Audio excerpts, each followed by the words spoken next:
दोस्तों आज के इस वीडियो में सोल्डिंग आयरन का बीट आप कैसे चेंज कर सकते हो इसके बारे में आपको जानकारी दे रहा हूँ। ये देखो एक सोल्डिंग आयरन है 35 वाट का। 35 वाट का दोस्तों सोल्डिंग आयरन जो है सबसे बेस्ट है कोई भी चीज़ सोल्डिंग करने के लिए, क्योंकि इससे ऊपर का जो सोल्डिंग आयरन होता है उससे अगर आप आईसी वगैरह छोटा आईसी अगर सोल्डिंग करते हो तो आईसी ओवर हीट होने का खतरा बना रहता है। बट ये आयरन जो है काफ़ी बेस्ट है नॉर्मल इलेक्ट्रॉनिक वर्क करने के लिए। तो सबसे पहले इसके नट को खोल लेंगे।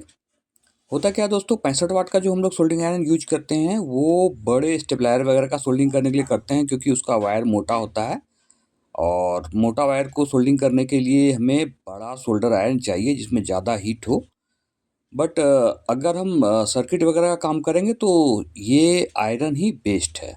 और ये वाला जो आयरन है जिसके अंदर ये एलिमेंट लगी होती है नॉर्मल टाइप, जो सबसे साधारण दिखने वाला जो सोल्डिंग आयरन है, इसमें फ़ायदा ये क्या है कि अगर इसका एलिमेंट ख़राब हुआ तो 15-20 रुपये में एलिमेंट आपको मिल जाएगा। बट अगर आप स्टील वाला जो गोल सा सोल्डिंग आयरन होता है वो अगर सोल्डिंग आयरन यूज करते हो तो उसका एलिमेंट भी महंगा है और वो आयरन भी काफ़ी महंगा है। बट ये आयरन काफ़ी सस्ते में मिल जाता है, तो साधारणतया जब काम करना हो तो सबसे अच्छा है यही आयरन।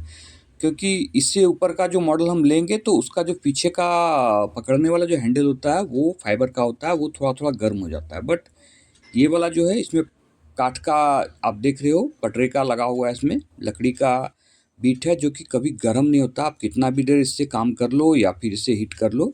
और ये दोस्तों इसका जो बीट है ये हमने एक नया बीट निकाला हुआ है। ये तांबे का बीट होना चाहिए, लोहे का बीट अगर आप लगा दोगे, मैंने देखा है कुछ सोल्डिंग आयरन में कंपनी ही लोहे का बीट लगा के देती है, जबकि लोहे का बीट से आपका सोल्डिंग आयरन बिल्कुल भी नहीं होता है।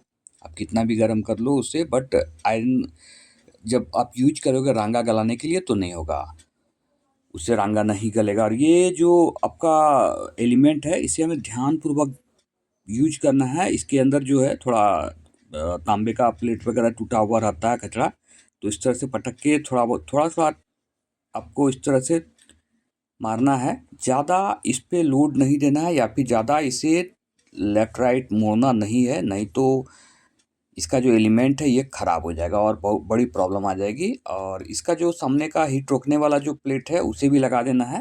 ये देखो ये टीना का है, ये काफ़ी कमज़ोर हो गया है, हीट होके सड़ गया है।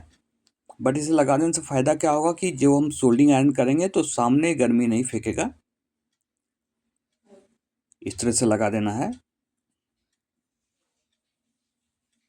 और दोस्तों वीडियो हमने बिल्कुल बिना कट का बनाया है, ये 5 मिनट का वीडियो है, तो भाई 5 मिनट का ही ये काम भी है। और इस तरह से इसे लगा देना है। और ये एक नट हमें जो हमने खोला हुआ है उसे ध्यानपूर्वक इसके बीचों बीच डाल देना है पहले से ही।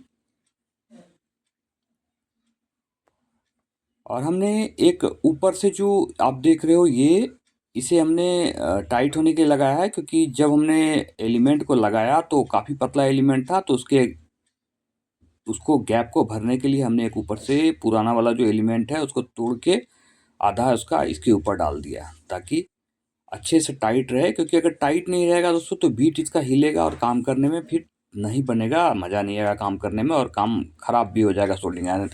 जब हम यूज करेंगे सर्किट वगैरह में तो उसका बीट अगर हिला तो समझ लो कि छोटी छोटी आईसी जब हम लोग सोल्डिंग करते हैं तो अगर थोड़ा सा भी हिलेगा तो उसका एक लेग के जगह पे 2 लेग सोल्डिंग हो जाएगा और ख़राब हो जाएगा। तो इस तरह से थोड़ा सा आपको ध्यान देना है कि एलिमेंट पे खास ध्यान देना है, क्योंकि पुराना एलिमेंट है। अब पुराना एलिमेंट का जो टीना वगैरह होता है वो एकदम हीट होके सड़ने के कगार पे आ जाता है। बट अगर हम उसे हिलाएंगे नहीं तो वो ख़राब नहीं होगा। और ये देखो ये हिल रहा है बीट,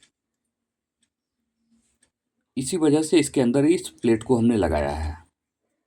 और ये इसको अच्छे से पकड़ेंगे और धीरे से यहाँ पे इस नट के बीच में फंसाएंगे और ये हो गया। और फिर धीरे धीरे इस नट को हम कस देंगे।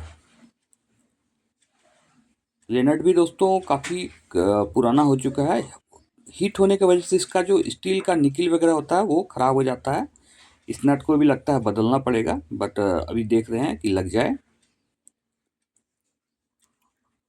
ये नट को उलट के हम लगाने का प्रयास कर रहे हैं और नहीं होगा तो हम इसको बदल भी देंगे। और इसे भी थोड़ा टाइट कर देना, बहुत टाइट नहीं करना है, क्योंकि जो सोल्डिंग आयरन का जो ऊपर का जो मेटल का बना हुआ लोहे का प्लेट है वो भी बहुत मोटा नहीं रहता। अगर हम कसते जाएंगे तो ये पूरा इसका जो फ्रेम है वो पूरा खींच लेगा। इस वजह से इसको भी ज़्यादा टाइट नहीं करना, बस एक एवरेज टाइट कर देना है। और यही बीट इसमें हमने लगाया है। पुराना वाला बीट जो है ये देखो, ये किस तरह से हो गया है। इतना छोटा बीट की वजह से इसमें काम करने में काफ़ी दिक्कत होती है।